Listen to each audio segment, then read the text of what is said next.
Il y a 1 an et demi, Emmanuel Macron était encore ministre de l'économie. C'est donc lui qui avait signé un accord avec les sociétés d'autoroutes, mettant fin à un long bras de fer sur les tarifs des péages.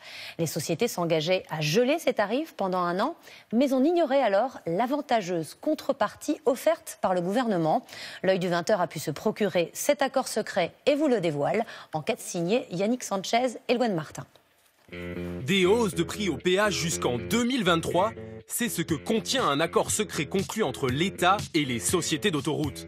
Un accord jamais rendu public. Mais au détour d'un péage, il a atterri sur notre tableau de bord. Évidemment, on a regardé.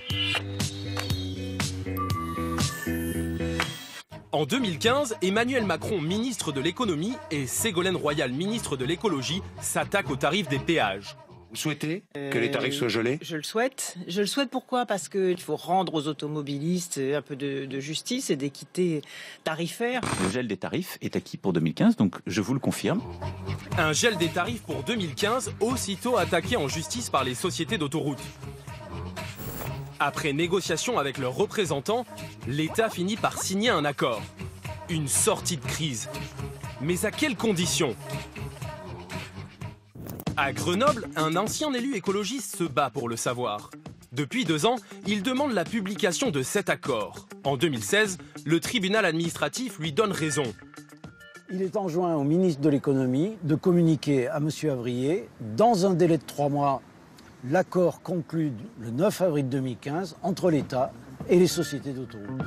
Mais le ministre de l'économie refuse de communiquer l'accord et saisit le Conseil d'État. Cet accord, nous l'avons obtenu. On comprend mieux pourquoi il reste secret. Il est signé par Emmanuel Macron et Ségolène Royal. Voici ce que décrochent les sociétés d'autoroutes. Elles s'engagent à financer 3,2 milliards de travaux sur 10 ans. En retour, elles obtiennent une stabilité fiscale, une clause pour allonger la durée des concessions et surtout, écrit noir sur blanc, pour compenser le gel des tarifs en 2015. Des hausses de tarifs additionnelles chaque année de 2019 à 2023. Un rattrapage étalé sur 4 ans. Et au final, les automobilistes devraient même payer plus cher qu'initialement prévu. C'est l'ARAFER, une autorité indépendante de contrôle, qui l'a calculé dans ce rapport. Selon elle, le surcoût est de 500 millions d'euros à la charge des automobilistes. Un chiffre que les sociétés d'autoroutes contestent. Qu'en pense Ségolène Royal, signataire de l'accord ? Il y a un arbitrage avec le ministère des Finances. C'est pour ça que je vous dis, appelez le ministère des Finances. J'étais contre. Ce n'est pas vous qui avez signé le contrat ? Je ne crois pas, non. Vous avez eu ce contrat signé de ma main ? Je ne crois pas. Pourtant, c'est bien la signature de l'ancienne ministre qui figure sur l'accord. Comme suggéré par Ségolène Royal, nous avons contacté le ministère des Finances. Pas de réponse. Mais pourquoi un tel accord ? Nous avons posé la question aux sociétés d'autoroutes. L'État a bloqué les tarifs à l'occasion de la hausse prévue au 1er février 2015. Cette mesure est contraire au contrat. Elle est illégale. L'État a donc été contraint d'en compenser les effets. Alors, en a-t-on fini avec l'augmentation des péages ? Pas vraiment. De nouvelles hausses sont déjà prévues.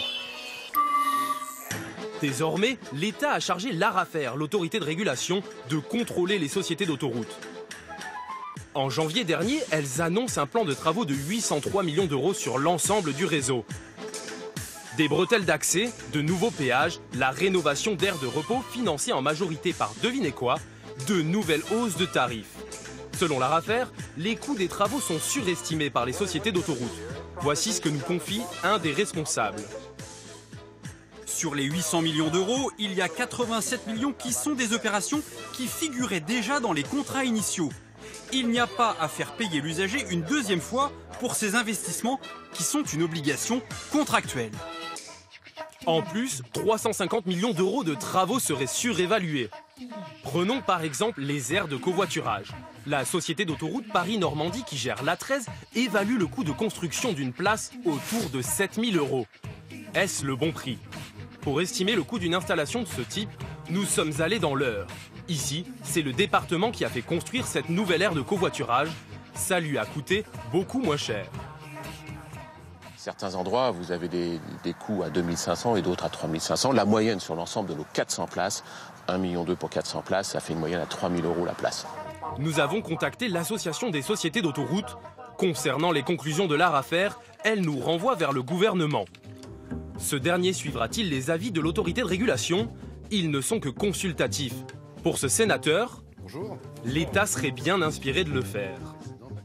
Ce qui a été découvert, si on peut dire, par l'autorité, notamment sur des coûts qui paraissent surprenants, n'est évidemment pas acceptable. Là aussi, il faut de la transparence pour connaître la réalité des coûts et pour faire en sorte que tout cela soit beaucoup plus équitable et beaucoup plus transparent que ça ne l'est aujourd'hui. Le ministère des Transports doit maintenant se prononcer. À lui de valider ou non le montant des travaux annoncés par les sociétés d'autoroutes. Nous l'avons contacté, sans succès.